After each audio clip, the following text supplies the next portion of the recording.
In the name of almighty Allah, अस्सलाम वालेकुम my dear students. 22 के बैच का आखिरी महीना रहा। इस महीने में आपके पास कौन सी स्ट्रेटजी रहेगी उस पर हम लोग बात करेंगे। उससे पहले मैं एक अफवाह जो इस टाइम ट्विटर पे चल रही है और जो ट्रेंडिंग में है कि नीट का 22 का एग्ज़ाम पोस्टपोन होगा, लेकिन मैं आपको ये बता दूंगा ये पिछले साल भी ऐसा हुआ था या इससे पहले भी सालों में ऐसा चलता है कि नीट का एग्ज़ाम पोस्टपोन हो जाएगा। देखिए, मैं आपको एक चीज़ क्लियर यहाँ पे करने वाला हूँ कि इसके रिगार्डिंग जो ये अफवाह है, तो देखिए एनटीए जो होता है जब उनको एग्ज़ाम पोस्टपोन करना होता है एक सॉलिड रीज़न उसके पीछे होना चाहिए, तब वो पोस्टपोन कर सकते हैं। ऐसे आपके ट्विटर पे चलने से, ये ट्रेंडिंग करने से, ये चीज़ें करने से वो पोस्टपोन नहीं कर सकते। देखिए, आपकी तैयारी में खलल नहीं होनी चाहिए। अगर आप तैयारी कर रहे हो तो आप सोचो कि अगर पोस्टपोन हो गया तो फिर भी कोई फ़ायदा, फिर कोई नुकसान नहीं होने वाला। लेकिन अगर ये पोस्टपोन नहीं हुआ और आपने तैयारी कम कर दी तो आपसे नुकसान उठाना पड़ेगा।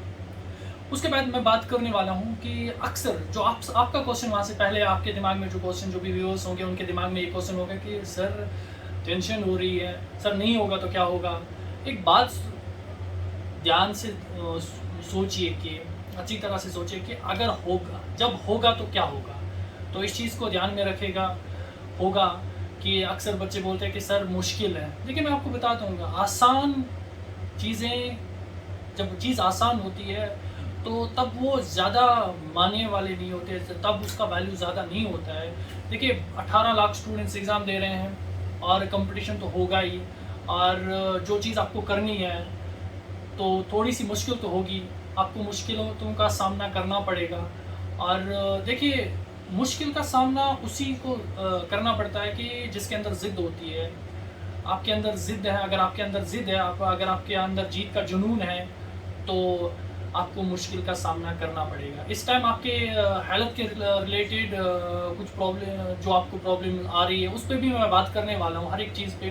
देखिए स्टूडेंट्स, इस टाइम जब आखिरी महीना रहा और आखिरी महीने में आपके पास क्या होना चाहिए, आपके पास स्ट्रेटजी क्या होनी चाहिए, आपका टाइम टेबल कैसे होना चाहिए, आपकी ब्रेक्स कैसे होनी चाहिए, इन पे हम लोग बात करेंगे। देखिए, मैं पहले बात करूंगा स्टिंग ब्रेक जो होगी तो वो कैसे होगी।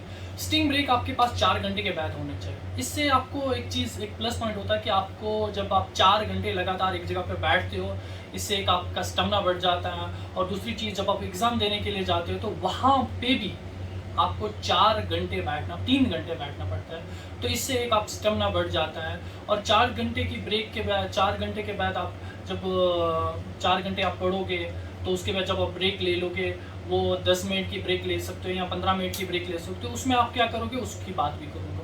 और दूसरी बात आता है जो हेल्थ का इशू आ रहा है, तो हेल्थ का इशू, इसके पीछे जो फैक्टर, इसके पीछे जो काज है, इसके पीछे जो कारण है वो होता है कि ओवर ईटिंग। आप ज़्यादा ईटिंग करते हो।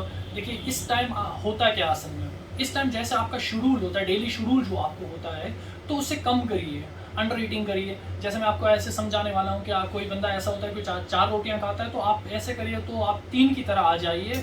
तो क्यों, रीज़न इसके पीछे कि मैं ऐसा आपको नहीं बता रहा हूँ कि आप 3 ही रोटियाँ खा दो या ऐसे कर दो, इसके पीछे मैं आपको बताता हूँ। देखिए, जब आप ज़्यादा खाते हो, बॉडी मूवमेंट कम हो रही है और कंसंट्रेशन ज़्यादा होनी चाहिए।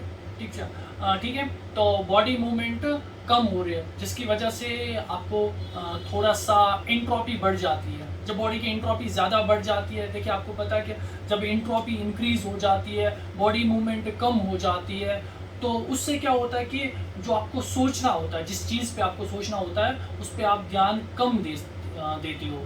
और सेकंड पॉइंट, जब जब हमारे पास लो एनर्जी या हाई एनर्जी होती है, जब हाई एनर्जी होती है उसमें स्टेबिलिटी कम होती है, लो एनर्जी में स्टेबिलिटी ज़्यादा होती है, आपका दिमाग प्रॉपरली काम करता है।